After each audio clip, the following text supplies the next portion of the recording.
توی این شرایط بد اقتصاد ایران و این اوضاع اسفناک، آیا واقعا الان راهی هست که من بتونم به درآمد ماهی 100 میلیون تومان برسم؟ اگه هست چه راهیه و به صورت منطقی چقدر زمان میبره؟ قول میدم جواب تمامی این پرسش ها تو دقیق توی این ویدیو بگیریم.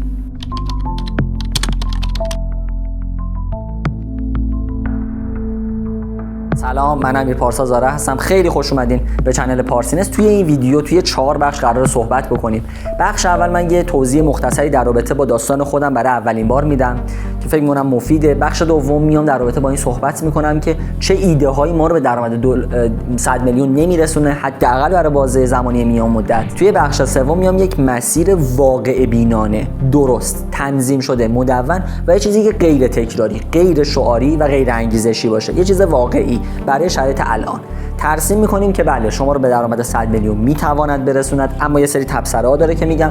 و قسمت آخر و پایانی ویدیو هم سوالات پرتکرار و نکات مهم در رابطه با این ویدیو گفته میشه. اینکه چرا من صلاحیتش رو دارم که آقا در رابطه با این موضوع صحبت بکنم اصلا، خب دوستانی که با من آشنا هستن میدونن چنل پارسینس تأسیس شده یه دی ماه 402، یعنی من دی 402 چنل پارسینس، پیج پارسینس رو ببخشید از 0 فالوور تأسیس کردم و شروع کردم محتوا گذاری. روی 9مین پست پیج به 100,000 تا بدون یک قرون تبلیغات رسید به صورت کاملا ارگانیک و توی ماه 4 من به همین درآمدی که توی این ویدیو گفتم رسیدم. یعنی من فروردین ماه 403 به همچین درآمدی از پیج پارسینس رسیدم. پس اینکه من توی اون 4 ماه از یک موضوع کاملا جدید یه همچین درآمدی رو ساختم، میتونم یه همچین صحبتی رو در رابطه با این موضوع داشته باشم. و نکته دوم مسیریه که من تا اینجا اومدم. میخوام یه کوچولو در رابطه با داستان خودم صحبت کنم به 2 دلیل. دلیل اول این که احساس میکنم این داستان برای این ویدیو کاربردیه. دلیل دوم احساس میکنم که یه سری اشتباهاتی رو که من توی این قسمت میگم و توی قسمت سوم ویدیو بهش میپردازم کامل، اونجا براتون معنی پیدا میکنه. داستانم از اینجا شروع میکنم که یک فکت شاید نشنیده رو در رابطه با خودم بگم. دوستانی که منو میشناسن هرگز همچین چیزی رو نشنیدن که من دانشجوی رشته پزشکی دانشگاه ایرانم. دانشگاه علوم پزشکی ایران تاپ تیری 3مین دانشگاه برتر علوم پزشکی کشور. خب من برمیگردم به سال 98، زمانی که من تازه دانشجو شده بودم و قبلا هم توی بازار فعالیت داشتم، اما خب بعد از کنکور میخواستم برای خودم کار بکنم. قبلا به صورت زیردست یا به صورت پاره وقت کار میکردم. وقتی که سال 98 تصمیم گرفتم برای خودم کار بکنم، به خاطر رتبه‌ای که آوردم با یکی از دوستان تصمیم گرفتیم پیج اینستایی بزنیم برای موضوع کنکور. شروع کردیم تولید محتوا کردن. اول اسلایدی کار می‌کردیم، بعد حالا ویدیو هم آوردیم توی کار. یکم جون گرفت. برای زمانی که کرونا آورد اومد یک درآمد قابل قبولی رو برای ما آورد. بماند که خیلی چالش‌های زیادی توی اون پیج داشتیم، از طراحی محصول و فلان و بیسار و اینا که تجربیات زیادی اون پیج به من داد، چون تقریبا 1 سال و نیم روی اون پیج مستمر فعالیت می‌کردیم. خیلی تجربیات زیادی گرفتیم. به واسطه اون پیج یک مؤسسه معتبر با ما آشنا شد و به واسطه اون پیج یک درجه خوب و قابل قبولی رو توی اون مؤسسه ما گرفتیم. بلافاصله بعد از اینکه وارد شدیم با یک حقوق نسبتاً خیلی بالا با توجه به موقعیتی که داشتیم و تجربیاتی که اون موقع داشتیم که مربوط به کار تولید محتوا تو همین حوزه کنکور بود. من اونجا شروع کردم فعالیت کردن، کار کردن. حالا بماند داستان زیادی داره. میرسیم به اینجاش که یه مدیر عامل ما داشتیم، نمیتونم اسمشو بگم که این مدیر عامل چون احتمالا آدم تقریبا سرشناسیه. این مدیر عامل برگشت به ما گفتش که آقا کار کنکور یه کاریه که احتمالاً آیندهش یه مقداری تقاضاش کمتر میشه، تقاضای اونچنانی که الان فکر میکنیم رو در آینده نخواهد داشت. حتی پیش بینی میکنم مثلا درسای عمومی از کنکور حذف بشه، مدرسین عمومی کنار برن، ایکس ایگرگ. میگفت ما بیایم یه کاری راه بندازیم با توجه به اینکه شما 2 نفر، من و دوستمو میگفت که توی کار تولید محتوا خب به هر حال سابقه کار دارید، پیج خودتون داشتید، بلدید و الان هم 1 سال با ما فعالیت کردین، بیایم یه کار بزنیم، یه بیزنس بزنیم تحت عنوان اینکه چجوری پول در بیاریم. این سیستم اینجوری بود، اون چیزی که طراحی کرده بود. میگفت ما بیایم یه سیستمی رو طراحی بکنیم که تحت این سیستم افرادی که حتی اگه صفر مهارتشون و هیچ ایده‌ای ندارن وارد این سیستم که میشن، ایده کسب و کاری رو بگیرن، مهارت یابی بشن، استعداد سنجی بشن، ایده رو از ما بگیرن، حتی آموزش اون مهارت رو ما براشون بذاریم و اینکه چجوری از اون مهارت پول در بیارن و حتی استخدام و جذب بازار هم توسط خودمون بشن. مثال دارم میگم، مثلا یک دختر خانم 20 ساله‌ای که میخواد بیاد کار ناخن‌کاری یاد بگیره، از اول که وارد سیستم ما میشه ناخن‌کاری رو آموزش ببینه، بعد ما بهش بگیم چجوری از ناخن‌کاری پول در بیاره، خودمونم تو سالن استخدامش بکنیم با توجه به ارتباطاتی که میسازیم. ایده در مقام کلی ایده خوبی بود، منتها غیر قابل اجرا بود. اما من از این موضوع خوشم اومد. یکی این که اول دید این آدم که کنکور موضوع خیلی آینده داری نیست. من برام جالب شد که چطور میشه دید یک کسب و کار آینده داره نداره. و دوم این که اصلا همین موضوع کاری برای من جذاب بود. می‌خواستم ببینم یک سیستمی آیا وجود داره، میشه وجود داشته باشه که ما بیایم بگیم یه سری فرصت‌های کسب و کاری وجود داره، نه اینکه تحلیل شغل بذاریم. تحلیل شغل اصلا مد نظرم نبود. مد نظرم این بود که بیایم فرصت‌های کسب و کاری که وجود داره، فرصت‌های درآمدزایی که وجود داره رو معرفی کنیم. گفتم آیا میشه یه همچین کاری رو انجام داد؟ گفتم خب اگه فرصتی رو پیدا کنم چرا خودم انجامش ندم؟ رفتم 3 تا 4 تا 5 تا فرصت واقعی کسب و کاری دیدم اصلا به شرایط من نمیخوره که انجامش بدم. گفتم پس میشه که من بیام یه سری فرصت رو ببینم بدون اینکه خودم انجامشون بدم، بیام معرفی کنم به افراد، مسیرشون رو از کسانی که توی اون کار هستن بپرسم و بیام مسیرشون رو به اونا معرفی کنم، اگر دوست داشتن اجرا کنم. این شد که آقا ما خلاصه از اون مؤسسه اومدیم بیرون، شروع کردم کار و فعالیت‌های خودم رو انجام دادن کنارش و از این موضوع تا اونجا درآمدی نداشتم، یعنی از این کار جدید. ولی شروع کردم کتاب خوندن، دوره دیدن، مقاله خوندن، مقالات خارجی خوندن، دوره‌های خارجی دیدن، آنتونی رابینز، ایکس، ایگرگ، فلان، خیلی آدم‌های زیادی. و اینجوری بود که از دانشگاه می اومدم، از بیمارستان می اومدم، پا میذاشتم خونه و حتی وسط بیمارستان تایم‌های رست میشستم کتاب میخوندم، میشستم مقاله مطالعه میکردم، میشستم چون زبان انگلیسی خوبی هم دارم نسبتاً، میشستم مقالات رو به زبان اصلی مطالعه میکردم، نکات رو در میآوردم. دیدم من به این موضوع علاقه‌مندم، پشنمه انگار. شروع کردم تقریباً 140-50 تا ایده کسب و کاری توی نوت گوشی مینوشتم، نوتی که بکاپ هم میگرفتم ازش.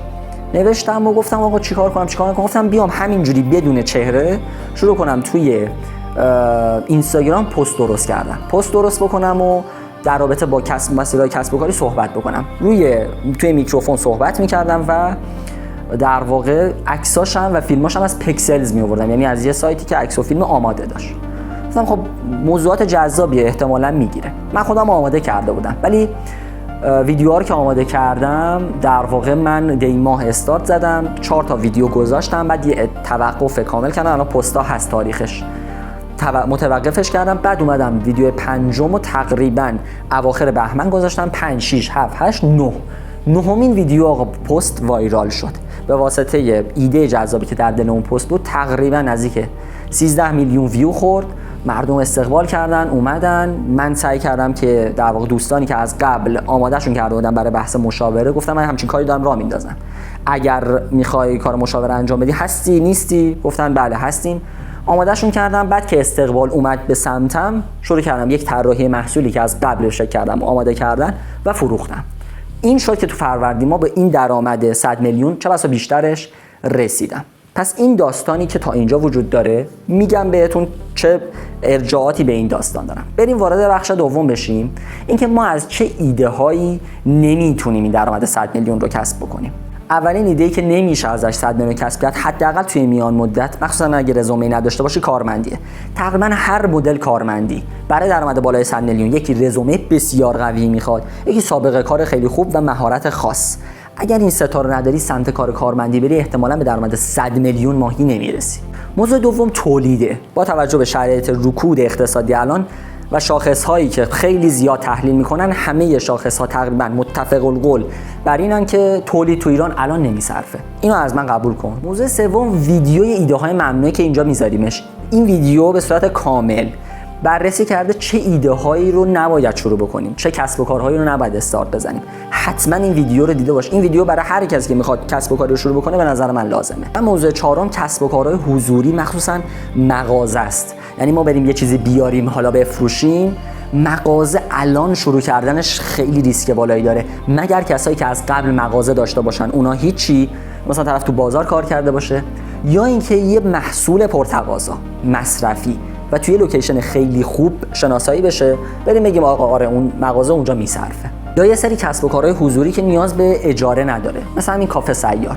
برای یک کسب و کار حضوری هم این ویدیو رو ببین. این ویدیو به صورت کامل 10 ایده مناسب کسب و کار حضوری رو بررسی کردم که اونا به درآمد 100 میلیون میشه رسید. در قسمت سوم میشیم دقیقاً چی کار بکنن. ببین اولین رو بهت بگم، علاوه بر اون بحث درآمدزایی که خودم دارم به کنار، من مشاور کسب و کارم. با 6000 نفر، بیش از 6000 نفر صحبت کردم و با 400 تا کسب و کار مستقیما مراوده داشتم، به صورتی که مشاوره بهشون میدادم و کوچینگشون رو انجام میدادم. میتونم متوجه بشم که کسب و کارهایی گرفتن تو این کوچینگ، نگرفتن حتی تو این کوچینگ، دلایلشون چی بوده، دلایل مشترکشون رو بیارم بریزم رو دایره و بیام به شما معرفی کنم، بگم آقا این کارا رو انجام بدی میگیره، حتی در شرایط الان درآمد 100 میلیونی میگیره. ما دوستانی داشتیم که در همین دوره جنگ کسب و کار رو شروع کردم و الان به درآمدزایی رسیده. دوستانی رو داشتیم از اول سال، یعنی از فروردین، الان که من ویدیو رو ضبط می‌کنم که مرداد ماهی، کسب و کارشون به بالای 100 میلیون تومان درآمد رسیده. کسب و کاری از صفر استارت زده و حتی مهارتی درش نداشته، تونسته به درآمد 100 میلیون تومان برسه. پس توی این شرایط هم میشه. میخوام اون نکات رو بگم. پس خواهش میکنم همراه هم باش، ویدیو رو قطع نکن، قلم کاغذ کنارت باشه، نکات رو پشت سر هم میگم که احتمالاً 80% هم نشنیدی. اول بریم سراغ درآمد ثابت. اگر درآمد ثابت داری، اجاره‌ای داری میدی خونه، کار پاره وقتی داری، کار کارمندی داری، خوبه. درآمد ثابت تو باید داشته باشی، به خاطر اینکه از پس هزینات بر بیای، نگران پول در نیاوردن نباشی. اینو کار داریم ادامه ویدیو. یه نکته مهم اینه که یه سری دوستان پول تو جیبی میگیرن از بابا. این پول تو جیبی خوبه. نگو که من نمیخوام پول تو جیبی بگیرم، میخوام مستقل بشم. فاز استقلال زمانی که شرایطش نداری بر ندار. این صادقانه دارم بهت میگم. از اون پول تو جیبی استفاده بکن. این پول نگهت داره، بتونه رزق روزی روزمره تو بده حداقل، و کنارش کسب و کار خودت رو شروع بکن، زودتر از این پول تو جیبی خلاص بشی. پس اولین مسیر ساخت درآمد ثابته. آقا من درآمد ثابت ندارم، چیکار کنم؟ یه کار پاره وقت جور میکنی با توجه به مهارتی که داری، کاری که در طول روز 4 ساعت 5 ساعت 6 ساعت بیشتر تایمتو نگیره، درآمدش هم خیلی کم باشه، مشکلی نداره، فقط یه پول ثابتی بیاد برات که نگرانی هزینه هاتو نداشته باشی. قدم بعدی انتخاب ایده است. اول بگم ما 2 سری ویدیو برای این موضوع انتخاب ایده داریم. یکی این ویدیویی که پشن یا علاقمون رو چجوری پیدا بکنیم، یکی سری بانک ایده که سری بانک ایده مجموعاً 7 ویدیوی درجه 1 که همشون ایده های کسب و کاری توی پلتفرمی که بخوای یوتیوب، اینستاگرام، کار حضوری، درآمد جانبی، مهارت های آینده دار معرفی شده که پیشنهاد میکنم اگر ندیدی حتما اون ایده ها رو ببین که حداقل با ایده های آینده دار آشنا بشی. گام بعدی انتخاب ایده اینه که ایده هاتو محدود بکنی. پیشنهاد من اینه اول ببین آقا سراغ چه ایده هایی نمیری، چه ایده هایی به درد تو نمیخورن، چه ایده هایی رو اصلا نیستی، اونا رو مشخص بکن. اینجوری سریعتر ایده‌تو پیدا می‌کنی. بهش میگن محدودسازی ایده.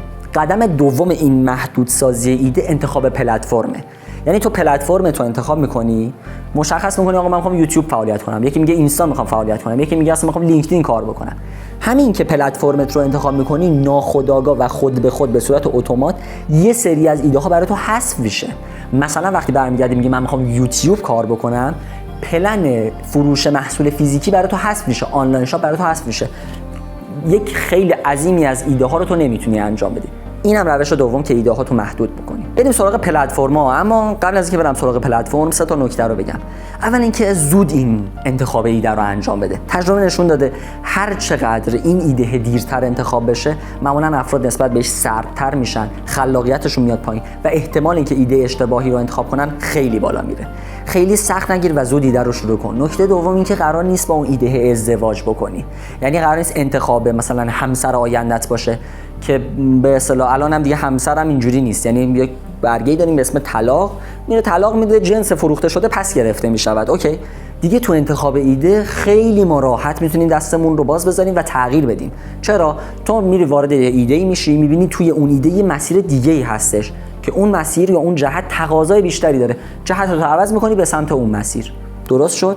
پس حتما باید شروع بکنی که ببینی چه جهت‌هایی آینده دارتر و پرتقاضاتره.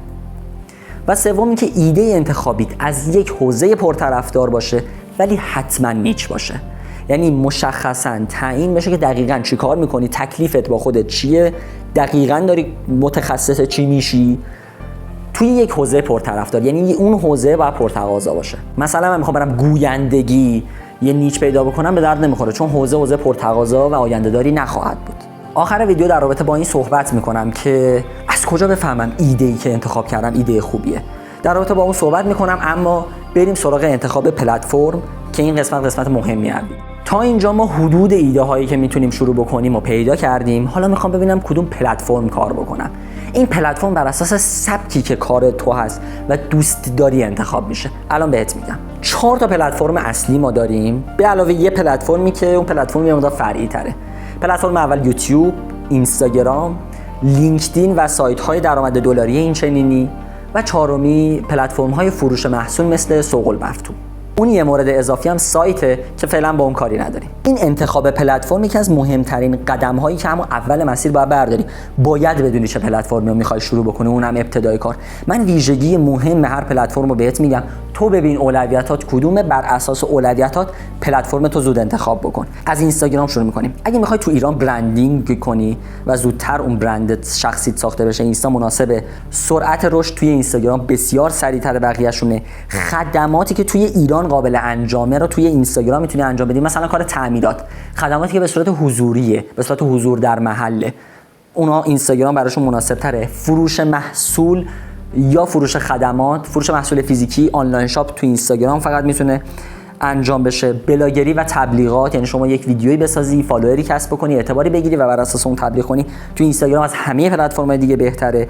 اینستاگرام سکوی پرتابه برای برند شخصیت. یعنی اگه می‌خوای یه پلتفرمی شروع بکنی، وارد یه پلتفرم دیگری بشی، ولی سرعت کارت خیلی برات مهمه، از اینستاگرام بهتره شروع بکنی.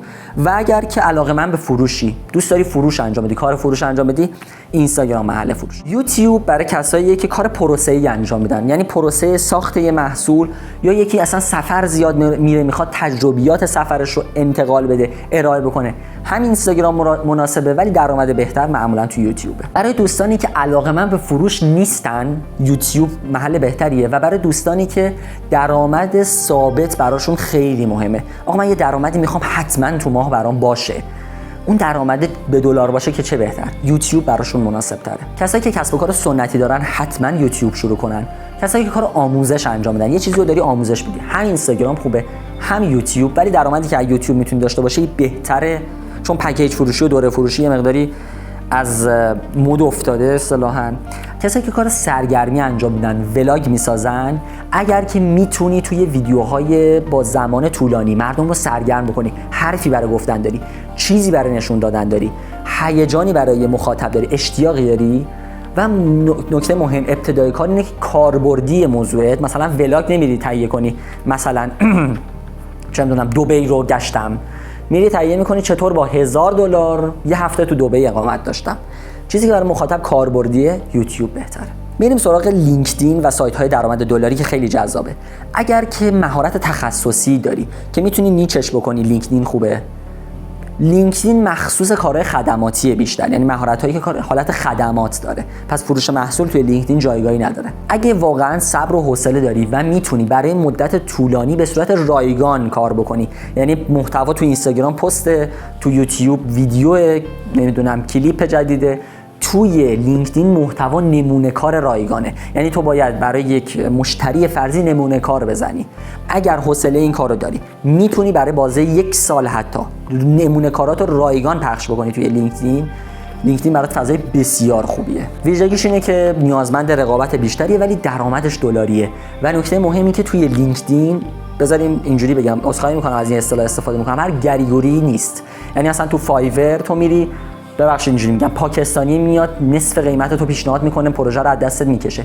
تو لینکدین این خبرا نیست. تو برند تو ساختی، میگی آقا پیشنهاد من، قیمت من $1000 دیگه، حالا پاکستانی میاد میگه $200 من برات انجام میدم، اون دست خودشه. معمولا میاد $1000 رو انتخاب میکنه، چون افرادی که توی لینکدین دنبال کار واقعی ان. سایت های درآمد دلاری هم به همون نسبت مثل لینکدین ان، فقط اینکه مهارتت باید خیلی تخصصی تر باشه. یعنی اگه آموزش زبان میدی، خیلی باید بلد باشی، مدرک خوب باید داشته باشی. پلتفرم آخر، پلتفرم فروش سوق المفتوح، که قبل از اینکه تو این پلتفرم بخوای فعالیت بکنی، قبلش باید یک پلتفرم دیگه کار کرده باشی. مثلا لینکدین قوی داشته باشی که به واسطه اون مشتری عرب تو، مشتری خارج از کشور تو بهت اعتماد بکنه، بیاد مثلا زعفرون تو رو بخره. تا آخر این که آقا هر پلتفرمی که گفتم بدون سرمایه و بدون نشون دادن چهره میشه فعالیت کرد، پس این بهونه ها رو نیاری. مرحله سوم فاز تحقیق. توی این فاز 15 روز شروع میکنی بکوب فقط تحقیق میکنی در رابطه با اون ایده‌ای که انتخاب کردی توی پلتفرمی که میخوای کار بکنی. هدفت هم 2 تا چیزه. یک، موضوعات ترند رو در بیاری، یعنی موضوعات پرکاربرد رو در بیاری، بهترین موضوعات رو در بیاری، پر ویو ترین، پر لایک ترین، پر شیر ترین، بیشترین سیو رو در بیاری و روی اونا کار بکنی. موضوع دوم این که شروع میکنی با اون پلتفرم ارتباط گرفتن. من میتونم تو این پلتفرم تولید محتوا کنم، میتونم تو این پلتفرم کار کنم یا نه. شروع میکنی نکات، موضوعاتی که پیدا میکنی رو یادداشت میکنی و اینجوری هم یادداشت میکنی که اگر من میخواستم انجامش بدم چیکار میکردم. توی این فاز متوجه میشی آقا به اون ایده، به اون پلتفرمه علاقه‌مندی یا نه. فاز 4 فاز آموزش به صورت موازیه. تو 2 تا چیز رو باید مدام آموزش ببینی. یکی تولید محتوا توی اون پلتفرمه، یعنی من چجوری پست بسازم. مثلا توی اینستاگرام اصلی ترین ویژگی قلاب پستم چجوری باید باشه. توی یوتیوب اصلی ترینش تامنیل و تایتل، مثلا موضوعه. خب تایتلمو چجوری بنویسم، تامنیلمو چجوری طراحی بکنم. میری خود اون پلتفرم آموزش می‌بینی. و دوم تولید محتوا توی اون پلتفرم. اینو به صورت دائمی به موازات کاری که داری انجام میدی آموزش می‌بینی. یعنی یه روتینی توی روز 1 ساعت، 1 ساعت و نیم، 2 ساعت باید مدام این موضوع رو فقط آموزش ببینی. فاز 5 فاز خاکخوری. از زمانی که تو شروع می‌کنی کارت رو تا زمانی که به اولین درآمد توی اون پلتفرم و توی اون ایده برسی میشه فاز خاکخوری. فاز خاکخوری اسمش روشه دیگه. تو درآمدی نداری، خاکخوریه. یعنی تو توی اون پلتفرم کار میکنی، فعالیت میکنی ولی درآمدی نداری. تقریبا بزنی اینجوری بهتون میگم از این فاز هیچ راه فراری نداریم. حتی با پول، با تبلیغات، با سرمایه. تو تبلیغات هم پول بری بدی از فاز خاکخوری نمیتونی در بری. اصلی ترین کاری که توی این فاز میکنی اینه، تارگت گذاری میکنی. یعنی چی؟ یه تارگت گذاری زمانی داریم، یه تارگت گذاری تعدادی داریم. تارگت گذاری زمانی چیه؟ یعنی من روز زمان تارگت میذارم. مثلا میگم من 8 ماه توی لینکدین یه روز در میون پست میذارم. یه فاز در واقع تارگت تعدادی داریم. یعنی میگی که من اینستاگراممو شروع کردم، توی این پیج 50 تا پست میذارم، توی این چنل یوتیوبم 30 تا پست میذارم. تارگتی که میذاری غیر قابل تغییره. به هیچ وجه با نتایج و تعداد لایک و تعداد ویو هیچ تغییری نمیکنه. یعنی تو اگه ویوهات خوب بشه این تعدادو باید بذاری، اگه هیچ ویوی هم نگیری این تعدادو میذاری. متعهد میشی به خودت که یک تعدادی، یک زمانی روی اون پلتفرم کار بکنی. این فاز خاکخوری و این تارگت گذاری مهمترین قسمت موفقیته. چرا؟ چون دوستان میان 10 تا پست، 15 تا پست تو اینستا میذاره، بی خیال میشه، میگذره. در صورتی که اگه ذهن تو این باشه که اصلا آقا من پروژه‌ای بهم دادن، گفتن تو کاری نباشه، تو 40 تا پست تو اینستا بذار، به این کاری نداشته باش. فرض کن یه شرکتی استخدامت کرده، گفته تو کاری نداشته باش، تو 40 تا پست برای من بساز، ما پول تو بهت میدیم دیگه، تو بساز. این تارگت گذاری لازم و حتمیه تو همه کسب و کارات و تو همه پلتفرم‌ها. این رو باید بگذاری و باید به تارگتی که میذاری متعهد باشی. حتی اگر احساس میکنی به هیچ عنوان از اون ایده پول در نمیاری، باید اون تعداد رو بگذاری. شاید رو 30مین پست جوابتو گرفتی. هدف این تارگت گذاری هم اینه که نزنی زیرش، وسط کار شل نشی، بیخیال نشی، استمرار تو حفظ بکنی، چون این پلتفرم ها تمام تمرکزشون رو استمراره. هوشمندانه ترین کاری که میتونی توی فاز خاکخوری بکنی علاوه بر تارگت گذاری اینه که بیای بهترین موضوعات، بهترین های کار خودت، حوزه خودت رو پیدا کنی. پر لایک ترین، پر بازدید ترین، پر کار ترین فریلنسر هر چی هست، دقیقاً از روش کپی کنی. تو لینکدین بنرش رو چه شکلی زده، منم همون شکلی بزنم. عکس پروفایلش چه شکلی، منم همون شکلی. بیوش رو چه شکلی نوشته، منم همون شکلی. پستاش کدومش ویو میلیونی گرفته تو اینستا، من از همون موضوع بیام وردارم به نسخه خودم پستمو ارائه کنم. مثلا فرض مثال لوازم آرایشی بهداشتی آنلاین شاپش رو زدم، میبینم فلان آنلاین شاپ یا فلان بیوتی بلاگر در رابطه با ماسک صورت این صحبتو کرده یا این موضوع داشته، 8 میلیون ویو خورده. دقیقاً همون موضوع رو برمی‌دارم به زبون خودم و با نسخه خودم میگم. فقط همین کارو بکن. کپی میکنی، اول کار تقلید از بزرگان. ولی تو نحوه تقلیدت یه تغییری میدی، به نسخه خودت ارائه میدی. مثلا اگر یه فرد مشهور و معتبری توی یوتیوب پشت رفته ولاگ دبی گرفته، 700 کا ویو گرفته، تو نمیتونی بری ولاگ دبی بگیری. چرا؟ چون تو اون اعتباری که اون داره رو نداری. تو باید کاربردیش بکنی برای مخاطب. تمرکز رو از رو خودت بردار، بذار رو مخاطب. بگو من رفتم دبی با $1000 یه هفته موندم. چجوری با $1000 تو دبی یه هفته اقامت داشتم؟ چجوری با $500 یک هفته رفتم دبی؟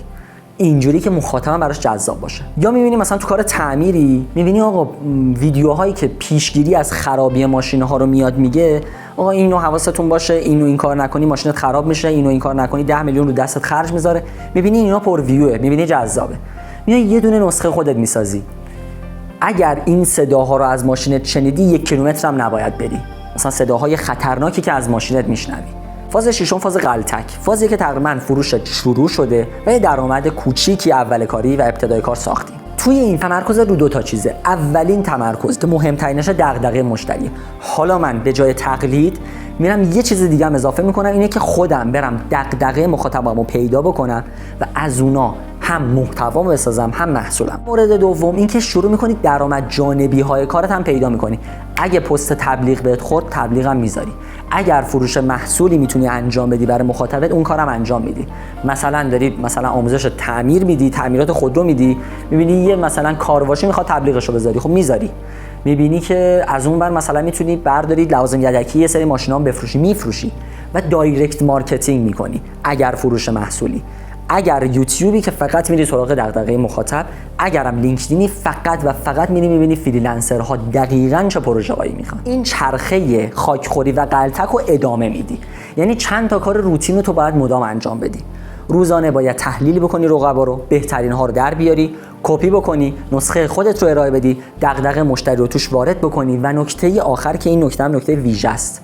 سعی بکن از حوزه‌های دیگران موضوعاتی که جذاب بوده و به تو مربوط میشه رو ربط بده. همین ولاگ دبی داستانش چیه؟ کار تو سفر مگه نیست؟ ولی نگاه میکنی میبینی هزینه و درآمد برای مخاطب جذابه. میگی که خب کار من سفره، موضوع درآمدم برای مخاطب جذابه، سفر رو به درآمد ربط بدم. آها میتونم بیام بگم که چجوری دبی که میرن یا مثلا ترکیه که میرن براشون رایگان در بیاد، چجوری مفت برن دبی و برگردن، چجوری ارزون برن دبی و برگردن، چجوری خرج کمتری بکنن، چجوری از دبی درآمدزایی داشته باشن وقتی میرن به صورت مسافرتی برمیگردن. آها حالا شد یه موضوع یونیک. این از مسیر که این چرخه رو مدام تکرار بکنی تقریبا میتونم بگم احتمال بالای 90-95% به درآمد ماهی 100 میلیون میرسی. اما بریم سراغ قسمت نکات قسمت مهمیه. یه سری سوالات پرتکرار شما رو جواب میدم. اولین نکته قبل از سوالات اینه که تو تمام مراحل از چت جی پی تی کمک بگیر، خیلی جلوت میندازه. مورد دومی که صادقانه با توجه به تجربیاتی که من دارم چقدر طول میکشه که تو هر پلتفرم به درآمد برسی. ببین من دیگه مقدماتو میذارم کنار. توی اینستاگرام حدود بازش 3 ماه تا 6 ماهه، توی یوتیوب بین 6 ماه تا 8 ماه 9 ماهه، توی لینکدین تقریبا تا 1 ساله، یعنی 1 سال شما باید فرصت بدی. و توی پلتفرم‌های مثل سوق المفتوح این موارد اگر از قبل یه پلتفرمی کار کرده باشی بین 4 ماه تا 6 ماه میتونی به درآمد برسی. مورد بعدی این که اگه نشد چی؟ خیلی از دوستان میگن آقا ما خب تمام صدمون رو میذاریم روی پلتفرم، اگه نشد چی؟ اولا این نکته رو بگم، داریم با تحقیقات وارد بازار میشیم. مسیرش هم بهتون گفتم، مسیری که بهتون گفتم صادقانه دارم میگم. تو مشاوره کسب و کارهایی که دادم مسیری بوده که برای تقریبا 90% کسب و کارها رو جواب داده و خیلی کسب و کارها رو از زیر صفر نجات داده. یعنی طرف بدهی داشته، از این بدهی نجاتش داده و درآمد براش کسب کرده. پس تو همین شرایط سختم با این مسیر میشه درآمد کسب کرد. پس ما بدون تحقیقی وارد بازار نمیشیم. دوم، راه دیگه‌ای نداری. یعنی چاره دیگه‌ای وجود نداره برای تو. باید این کار رو انجام بدی، باید خاکخوری کنی، باید رایگان کار بکنی تا به اون نتیجه برسی. راه دیگه یا وجود داره؟ سوال بعدی این که کسب و کاری که شروع میکنم مربوط باشه به کاری که قبلا انجام میدادم. مثلا کارمندم، یه مهارتی دارم مربوط باشه به اون مهارت، یا نه یه مهارت دیگه‌ای برام آموزش ببینم. اگر مهارت شما جزء لیست ایده‌های ممنوعه نیست، اگر بهش علاقه‌مندی و تقاضایی رو می‌بینی براش توی آینده، بله انجامش بده. اگر نه بذارش کنار، بی تعارف و برو سراغ مهارت دیگه‌ای. مثلا دوستی به من میگفت گویندگی. خب گویندگی خیلی هم بهش علاقه دارم. خب گویندگی خیلی عالیه، اوکی، خیلی عالی. تقاضای آینده داری نداره.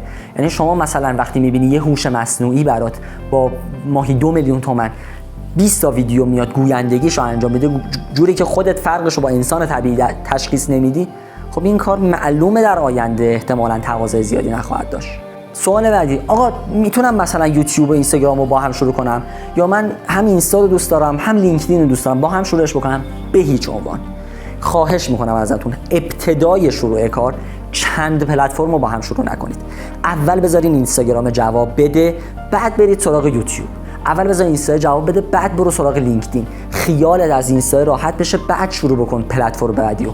چند تا پلتفرم رو با هم شروع نکن. بعضی از دوستان میپرسن میتونم 2-3 تا ایده دارم، میتونم همه‌شو با هم شروع بکنم؟ این دیگه از اون قبلی هم بدتر.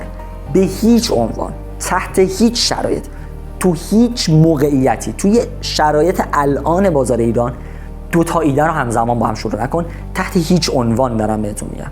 نکته بعدی دلی بهت میگم، از همون اول کاری به فکر درآمد ثابت تو کارت باش. یه قسمتی از کارتو بساز برای درآمد ثابت. هر جوری هست من نمیدونم، پلتفرم‌های مختلف، بیزنس‌های مختلف، راه‌های مختلف از درآمدهای جانبی. یک شرایطی رو مهیا کن که درآمد ثابتی برات فراهم بشه. خیلی مهمه این موضوع. به عنوان نکته آخر میخوام یه رازی بهتون بگم. اگر میخوای راز الگوریتم تمام پلتفرم‌های درآمد آنلاین رو بهت بگم، یه چیزه: استمرار. بازی استمراره. هر کی بتونه بیشتر دوام بیاره. میدونی الگوریتمشون کیه؟ به اون سمجه پول بدن. درآمد پول مال اون سمجه است. اگر آدم سوسولی هستی، اگر نمیتونی تحمل کنی 30 تا ویدیو میذاری توی اینستاگرام، جواب نمیگیری، لایک نمیخوری، ویو نمیگیری و اینو در نظر داشته باش، بابا همه از اینجا شروع کردن. همه یوتیوبشون رو جوری شروع کردن که 30 تا ویدیو اول ویو نمیگرفت. اینستا 30 تا ریلز اول ویو نمیگرفت. لینکدین پست میذاشتن هیچکی نمیدید. همه از اونجا شروع کردن و بعد به نتیجه رسیدن. نمیتونی اینو ببینی، شروع نکن. چون مثال اون کارگریه که میز میکوبه میره جلو معدنو، به محض اینکه تو 2-3 سانتی طلای چکاششو میندازه، بیلشو میندازه و کارو رها میکنه، ول میکنه، در صورتی که 2-3 سانت تا طلای مونده. اگر اینجور آدمی هستی همیشه ناکامی و برگرد. کلا کسب و کار رو شروع نکن. امیدوارم این ویدیو براتون مفید بوده باشه. اگر دوست داشتین لایک کنین، کامنت بذارین، سابسکرایب کنین حتما چنل رو. مخلصیم. تا ویدیو بعدی. خدا نگهدار.